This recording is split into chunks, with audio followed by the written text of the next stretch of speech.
Assalamualaikum warahmatullahi wabarakatuh. Jamaah setia Ronji TV yang dirahmati Allah Subhanahu wa Ta'ala. Ibadah haji adalah ibadah wajib dan salah satu rukun iman yang kelima. Kewajiban menjalankan ibadah tahunan tersebut hanyalah bagi orang yang mampu. Orang yang mampu dalam hal ini adalah orang yang dikehendaki oleh Allah Subhanahu wa Ta'ala, bukan mampu semata secara harta saja. Banyak di antara hamba Allah yang punya banyak harta namun belum bisa menunaikannya, seperti tidak adanya itikad dalam hati, terkendala aturan, sakit, dan bahkan keburu wafat. Itu semua skenario Allah Subhanahu wa Ta'ala terhadap hambanya. Kemampuan dalam menjalankan ibadah haji bukan karena punya banyak harta, namun juga itikad kuat dalam hati. Banyak di antaranya orang yang berkecukupan, bahkan berpenghasilan rendah, bisa menunaikan ibadah haji. Itu karena itikadnya yang kuat dengan menabung bertahun-tahun. Intinya, semua hamba mempunyai kesempatan itu, tergantung dirinya mau memaksakan atau tidak. Selain itu, ada cara lain yang dapat ditempuh untuk memperoleh pahala haji, yaitu dengan cara memperbanyak amalan.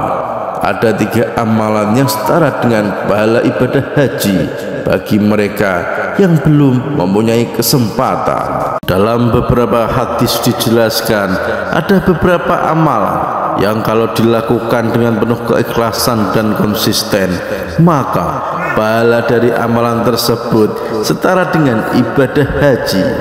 Di antara amalan yang ganjarannya setara dengan ibadah haji dan umroh adalah sebagai berikut. 1. Konsisten sholat jamaah 5 waktu di masjid dan sholat duha. Sholat berjamaah lebih utama dibandingkan sholat sendirian.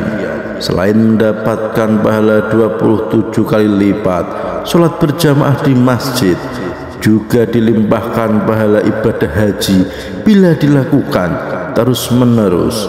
Sementara orang yang mengerjakan sholat duha di masjid dihadiahi pahala ibadah umroh. Penjelasan ini didasarkan pada hadis riwayat Abu Ummamah bahwa Rasulullah berkata, siapa yang keluar dari rumahnya dalam keadaan suci untuk menunaikan sholat fardu akan diberikan pahala ibadah haji. Sementara orang yang keluar rumah untuk mengerjakan sholat duha dan tidak ada tujuan lain selain itu, maka akan diberikan pahala umroh. 2. Zikir setelah sholat subuh berjamaah sampai terbit matahari, lalu sholat 2 rakaat.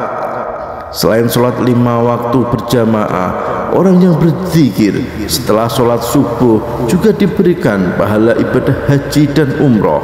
Syaratnya dia harus tetap berzikir di masjid sampai terbit matahari, kemudian mengerjakan sholat sunnah 2 rakaat.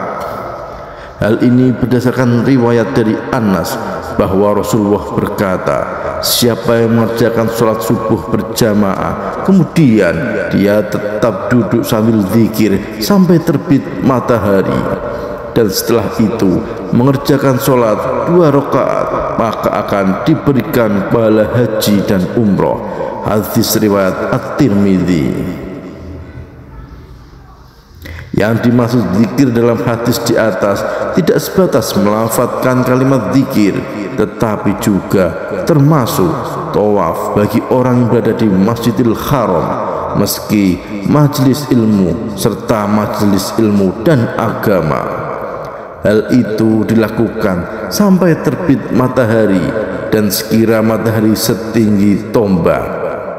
Sekitar 15 menit setelah terbitnya matahari disunnahkan sholat 2 rakaat. Sholat 2 rakaat itu dinamakan dengan sholat sunnah Isra.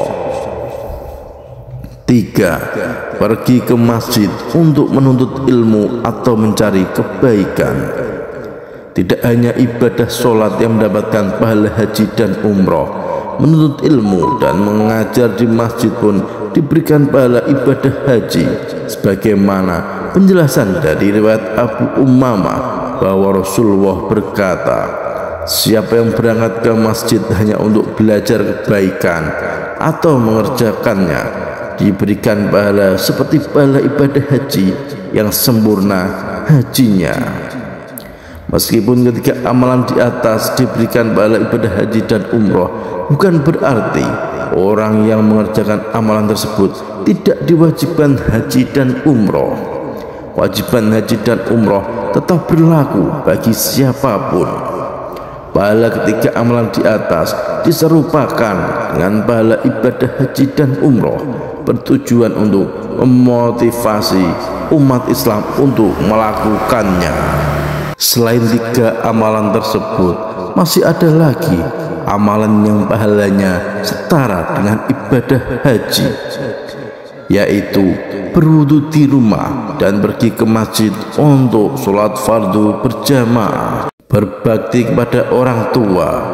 Ada seseorang yang mendatangi Rasulullah SAW dan ia sangat ingin pergi berjihad, namun tidak mampu. Rasulullah SAW bertanya padanya, apakah salah satu dari kedua orang tuanya masih hidup? Ia menjawab, ibunya masih hidup. Rasulullah berkata padanya, bertakwalah pada Allah dengan berbuat baik pada ibumu. Jika engkau berbuat baik padanya, maka statusnya adalah seperti berhaji, berumroh, dan berjihad. Membaca tasbih, tahmid, dan takbir setelah sholat.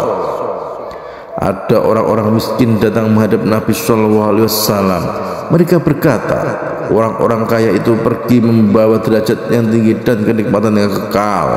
Mereka sholat sebagaimana kami sholat, mereka puasa sebagaimana kami puasa, namun mereka memiliki kelebihan harta sehingga bisa berhaji, berumroh, berjihad, serta bersedekah.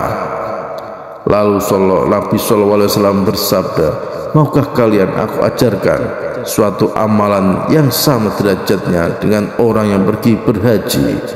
Kalian bertasbih, bertahmid, dan bertakbir setiap akhir sholat sebanyak 33 kali. Berumroh di bulan Ramadan.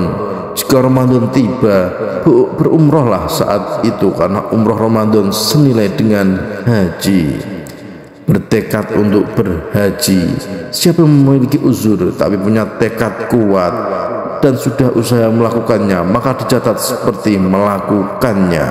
Contohnya adalah ada yang sudah mendaftarkan diri untuk berhaji, tetapi ia sebelum berangkat meninggal dunia, maka ia akan mendapatkan pahala haji. Barokallah, semoga bermanfaat. Wassalamualaikum warahmatullahi wabarakatuh.